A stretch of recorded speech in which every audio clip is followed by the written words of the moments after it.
दोस्तों कहानी की शुरुआत में हमें दिखाया जाता है रे नाम का एक आर्मी ऑफिसर ये अपने गर्लफ्रेंड केली से बहुत ज्यादा प्यार करता है और वो उसी से शादी करने के लिए वो अपनी आर्मी की जॉब छोड़कर शहर में जा रहा होता है। दूसरी ओर हम देखते हैं एक लड़की को जो पार्क में बुक पढ़ते हुए हमें नजर आती है। इसका नाम है केली। लेकिन थोड़ी देर बाद उसके पीछे से उसका बॉयफ्रेंड रे वहाँ पे आ जाता है और अचानक से उसे सरप्राइज दे देता है और वहीं पे रे उसे रिंग निकाल कर उसे शादी के लिए प्रपोज कर देता है, जिस पर केली बहुत शर्मा जाती है लेकिन उसे शादी के लिए हाँ कह देती है। अब थोड़ी देर में ये दोनों घर जा रहे होते हैं। केली को याद आता है कि जो वो बुक पढ़ रही थी वो बुक पार्क में वहीं पे छोड़ आई है। तब रे उसे अपनी कार के पास रुकने के लिए कहता है और वो बुक लाने के लिए वहाँ पे चला जाता है। इधर केली के पास एक अमीर बाप का बिगड़ा हुआ बेटा आ जाता है जिसके पास एक लग्जरी कार होती है। वो लड़का केली को छेड़ रहा होता है और उसी समय रे वहाँ पे बुक लेकर आ जाता है। रे उनको छेड़ते हुए देख लेता है लेकिन ये दोनों भी उन दोनों को इग्नोर करके वहाँ से जाने लगते हैं। लेकिन उसी समय वो अमीर लड़का अपनी कार से उतरकर केली के कार के पास चला जाता है और उसकी खिड़की के सामने रुककर अपने कपड़े उतारकर उसे छेड़ने लगता है। अब इसी बात पर रे अपने गुस्से पे काबू नहीं रखता, उसे बहुत ही ज्यादा गुस्सा आ जाता है और फिर वो दोनों लड़कों को मारने लगता है। यहाँ पे उस अमीर लड़के के पास एक चाकू होता है और वो चाकू निकालकर रे को मारने के लिए आता है। तब रे उससे अपने आप को बचाते समय उसे पीछे की तरफ धक्का मार देता है और फिर वही चाकू उस लड़के के पेट में घुस जाता है और वहीं पे उसकी मौत हो जाती है। इसके बाद रे और केली अपने वकील के पास चले जाते हैं क्योंकि रे और उस लड़के के हाथ में हाथापाई हुई थी, इसलिए वो दोनों अपने आप को बचाने के लिए अपने वकील के पास चले जाते हैं। वो वकील उन दोनों को सुनने के बाद वो उनको दो ऑप्शन दे देता है। वो उससे कहता है कि अपना गुनाह कबूल करो और कोर्ट में एक अर्जी पेश करो, और इसी पर वकील कहता है कि मैं इस सजा को कोर्ट में 2 साल की कर दूंगा। और दूसरी ऑप्शन में वकील उसे बताता है कि अगर तुमने अपना गुनाह कबूल नहीं किया तो तुम्हें 10 साल की भी सजा हो सकती है। वकील उसे कहता है कि दोनों ऑप्शन में तुम्हें सजा पानी ही होगी क्योंकि तुम पर मर्डर के चार्जेस लगे हुए हैं। उस पर रे उसे कहता है कि ठीक है, मैं अपनी गुनाह कोर्ट में कबूल कर देता हूँ। और इस पर जो वकील ने कहा था कि उसे 2 साल की सजा ही होगी तो वो उस पे मान जाता है। इसके बाद हमें दिखाया जाता है उस अमीर इंसान को जिसके बेटे की रे के हाथ से मौत हो चुकी थी। इसका नाम है थॉमसन। थॉमसन एक जाने माना बिजनेसमैन होता है।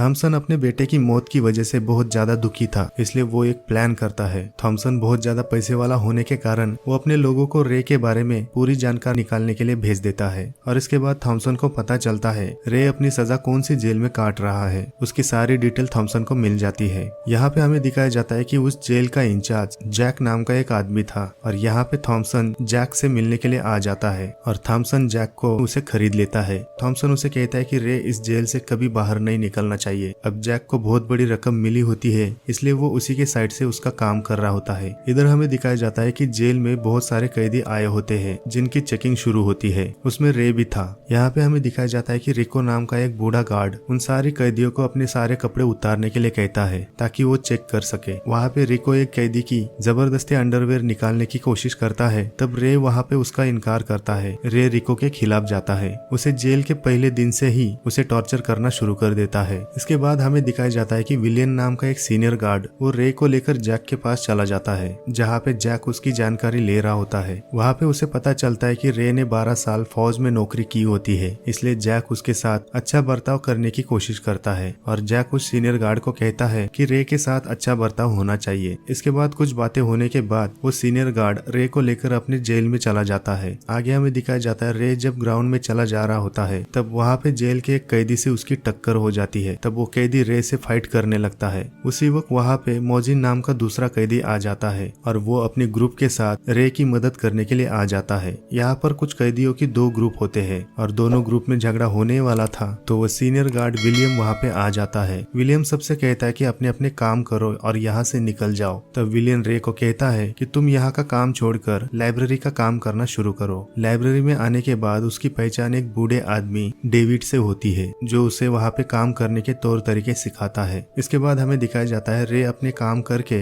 अपने कमरे में चला जा रहा होता है। उसी वक्त वहाँ पर दूसरे ग्रुप के कुछ लड़के आकर उसे तंग कर रहे होते हैं, लेकिन रे इन लोगों को इग्नोर करके अपने आप को कंट्रोल करके अपने कमरे में चला जाता है। कुछ देर बाद हमें दिखाया जाता है कि रे अपने कमरे में वहाँ पे किताब पढ़ रहा होता है। तभी रिको अपनी साथी गार्ड के साथ रे के कमरे में आ जाता है और वहाँ पे चेकिंग कर रहा होता है। उसकी रूम की चेकिंग करने के समय रिको को रे की एक डायरी मिल जाती है और उस डायरी में उसके गर्लफ्रेंड केली की फोटो मिलती है। वहाँ पे रिको उसे चिढ़ाने के लिए उसकी गर्लफ्रेंड को फोटो को चाटने लगता है और इसे देखकर रे को गुस्सा आ जाता है और रे उसे मारने के लिए जैसे आगे बढ़ता है तब वहाँ पे दो गार्ड आकर उसे रोक लेते हैं। इन दोनों गार्ड्स का नाम फॉक्स और विक्टर था। यहाँ पे रे को और गुस्सा देने के लिए ये दोनों गार्ड उसे पकड़ कर ले जाते हैं। रिको वहाँ पे उसके सामने उसके गर्लफ्रेंड का फोटो फाड़ देता है और इसके बाद रिको उसे कहता है कि अपने सारे कपड़े उतारो और उसे टपली मार मार के उसे डराने लगता है। और इसके बाद रे और भी गुस्सा हो जाता है। उसे देखकर रिको अपनी डंडी निकाल कर उसे और भी मारने लगता है तो विक्टर उसके सामने आकर उसे ऐसा करने से मना कर देता है। अगले दिन रे वहाँ पे नहा रहा होता है। उसी समय वहाँ पर एक बड़े हाइट वाला कैदी वहाँ पे आता है। इसका नाम होता है हैमर। हैमर रे को अपने सामने झुकने के लिए कहता है ताकि वो उसके साथ मजे ले सके, क्योंकि हैमर एक गे था। लेकिन रे गुस्से में उसे 2 घुस्से मारकर वहाँ पे गिरा देता है। तभी वहाँ पे रिको आ जाता है और रिको अपने डंडे से उसे मार रहा होता है और रिको उसे मार मार कर जैक के ऑफिस में ले जाता है। वहाँ पे रे उसे कहता है कि वो अपने आप को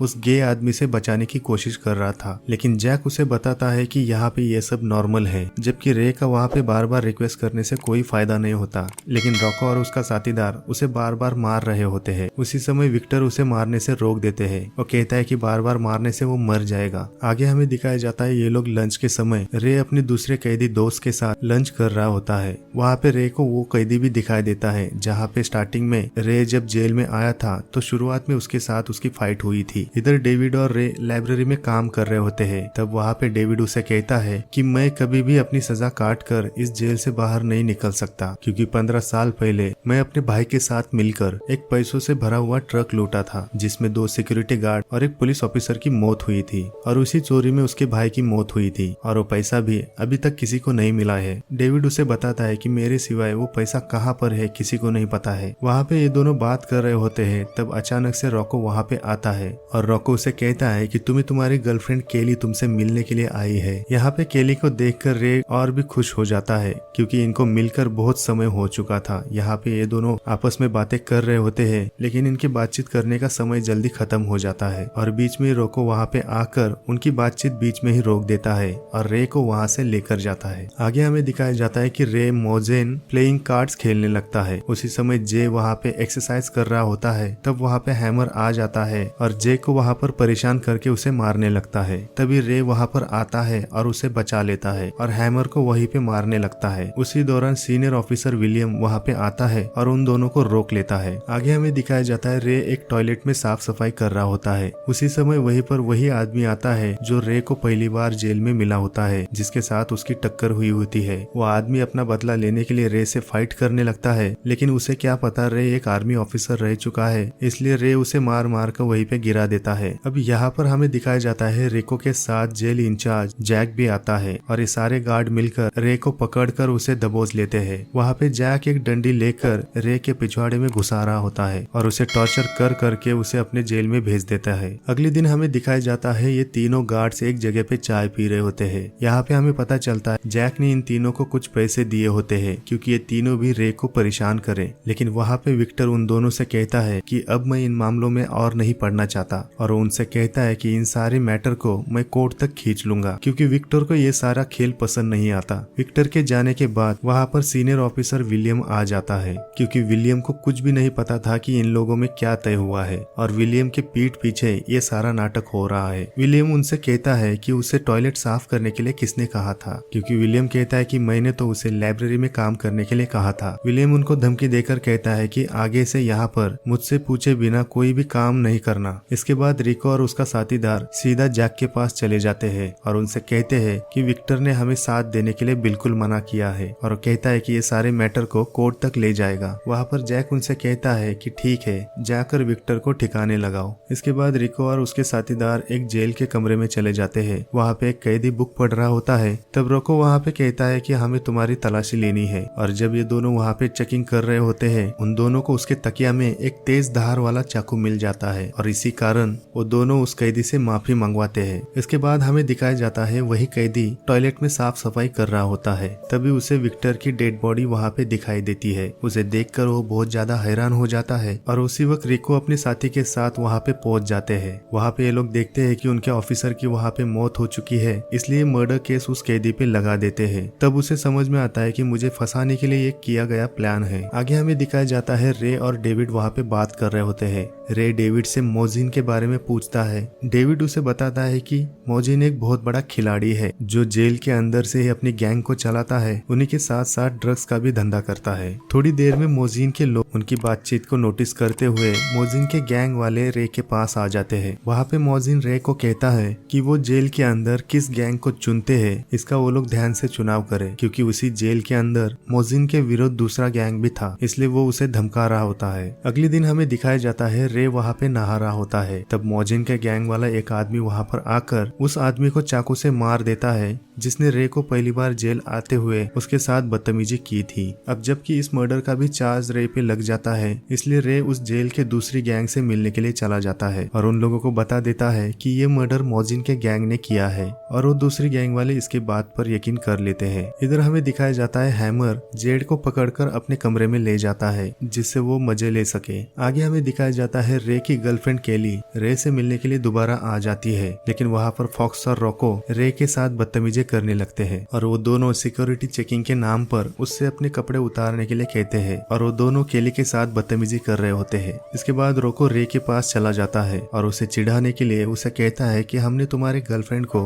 बिना कपड़ों के देखा, जिस पर रे को और भी गुस्सा आ जाता है, लेकिन वो जेल के अंदर बंद होने के कारण वो कुछ नहीं कर पाता। आगे हमें दिखाया जाता है कि हैमर एक बार फिर से जेड पर रेप करता है, लेकिन इस बार हैमर उस पर जबरदस्ती करने के बाद उसको मार देता है। आगे हमें दिखाया जाता है रे को मोजिन के पास बुलाया जाता है। वहाँ पे मोजिन के गैंग वाले उसे पकड़कर उसे धोने लगते हैं। मोजिन उस पर गुस्सा करता है क्योंकि रे ने उसके गैंग को ज्वाइन करने के लिए मना किया था। इसके बाद हमें दिखाया जाता है डेविड और रे वहाँ पे बात कर रहे होते हैं और उसी दौरान रॉको और उसका साथीदार वहाँ पर आते हैं और उसे अपने साथ से एक वर्कशॉप में ले जाते हैं। वहाँ पे उसे मोजिन दिखाई देता है क्योंकि मोजिन ने ही उन ऑफिसर को ये करने के लिए कहा होता है। यहाँ पर मोजिन उसे चिढ़ाते हुए उसे धमकी देता है कि वो रे को और उसके दोस्त डेविड और केली के साथ मारने की धमकी देता है। इसके बाद रे को बहुत ज्यादा गुस्सा आता है और ये उस पे मारने के लिए दौड़ रहा होता है। उसी समय फॉक्स और रिको उसे पकड़ लेते हैं और वहाँ पे रे उन दोनों को भी मारने लगता है। जिसके बाद रे को एक ऐसी जगह पे डाल दिया जाता है जहाँ पे ना लाइट होती है, ना पानी, ना खाना। लेकिन यही बात सीनियर ऑफिसर विलियम को पता चलती है। वो जल्दी से जैक के ऑफिस में चला जाता है और वो जैक के साथ गुस्से से बात करने लगता है। वो उसे कहता है कि रे को फॉक्स से मिलने के लिए एक वर्कशॉप में ले जाने के लिए किसने कहा था, लेकिन जैक ही उल्टा उस पर गुस्सा करता है। वो कहता है कि यहाँ का इंचार्ज मैं हूँ, इसलिए मैं जो कहूंगा वही तुम्हें भी करना होगा। आगे हमें दिखाया जाता है रे को बहुत ज्यादा टॉर्चर ये लोग कर रहे होते हैं, जिसके बाद रे धीरे धीरे पागल होने लगता है। उस रूम के अंदर वो रहने के बाद वो और भी ज्यादा पागल हो जाता है। काफी दिन होने के बाद सीनियर ऑफिसर विलियम रे को वहाँ से बाहर निकालता है, क्योंकि सीनियर ऑफिसर विलियम वो एक अच्छा ऑफिसर होता है, इसलिए वो रे से पूछताछ करता है, उससे पूरी जानकारी निकालने की कोशिश करता है कि सारे लोग तुमसे इतना बुरा बर्ताव क्यों कर रहे हैं। लेकिन रे उसे मजाक में ले रहा होता है, क्योंकि रे कहता है मुझे किसी पर भी भरोसा नहीं है। इसलिए वो कहता है कि इन सारी चीजों को भूल जाओ और मुझे अकेला छोड़ दो, और वो वहाँ से निकल जाता है। आगे हमें दिखाया जाता है रे अपने उस कमरे से बाहर निकल आता है और वो धीरे धीरे ठीक हो जाता है। इसके बाद वो वहाँ पे एक्सरसाइज कर रहा होता है। यहाँ पे मोजिन रे को देखकर फिर से प्लानिंग करना शुरू कर देता है, क्योंकि वो अपना बदला लेना चाहता है। वहाँ पर वो एक लड़के को बता देता है कि जाकर रे को चाकू मार कर उसे खत्म कर दे।